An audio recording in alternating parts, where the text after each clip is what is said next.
قرآن مجید فرقان حمید کی سب سے پہلی جو سورت ہے وہ سورہ فاتحہ ہے، اور سورہ فاتحہ پہلے پارے کا آغاز بھی ہے۔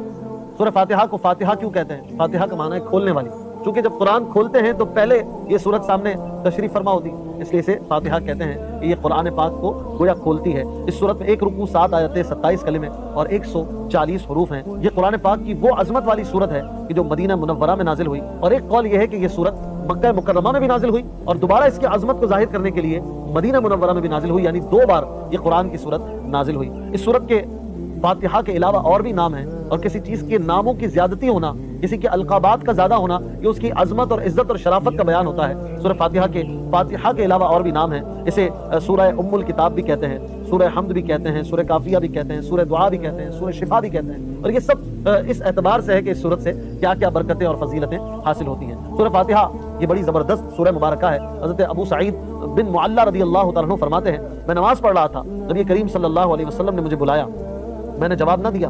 جب نماز سے فارغ ہو کر بارگاہ رسالت صلی اللہ علیہ وسلم میں حاضر ہوا، میں نے عرض کیا رسول اللہ میں نماز پڑھ رہا تھا۔ تاجدار رسالت صلی اللہ علیہ وسلم نے فرمایا، کیا اللہ تعالیٰ نے یہ نہیں فرمایا استجیبوا للہ وللرسول اذا دعاکم، یعنی اللہ اور اس کے رسول کی بارگاہ میں حاضر ہو جاؤ جب وہ تمہیں بلائے؟ تو اس کا مطلب یہ تھا کہ نماز توڑ کر میرے پاس آ جاتے۔ بہرحال پھر ارشاد فرمایا، کیا میں تمہیں تمہارے مسجد سے نکلنے سے پہلے قرآن کی سب سے عظیم سورت نہ سکھا دوں؟ پھر آپ صلی اللہ علیہ وسلم نے میرا ہاتھ پکڑ لیا۔ پھر جب نکلنے کا ارادہ ہوا، میں نے عرض کیا رسول اللہ صلی اللہ علیہ وسلم، آپ نے فرمایا تھا کہ میں ضرور تمہیں قرآن کی سب سے عظمت والی سورت سکھاؤں گا، وہ سورت بھی بتا دیجئے۔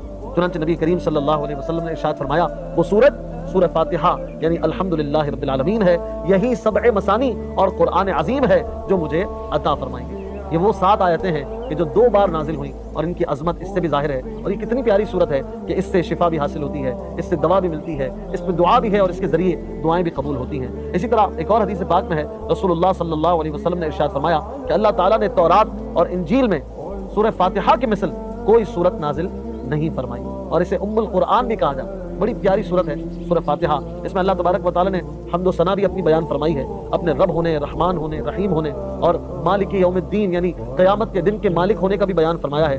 اسی کی عبادت کا استحقاق بھی اس صورت میں بیان ہوا، اسی سے حقیقت میں ہم مدد مانگتے ہیں اور مانگنی چاہیے، اس کا بھی ذکر ہوا۔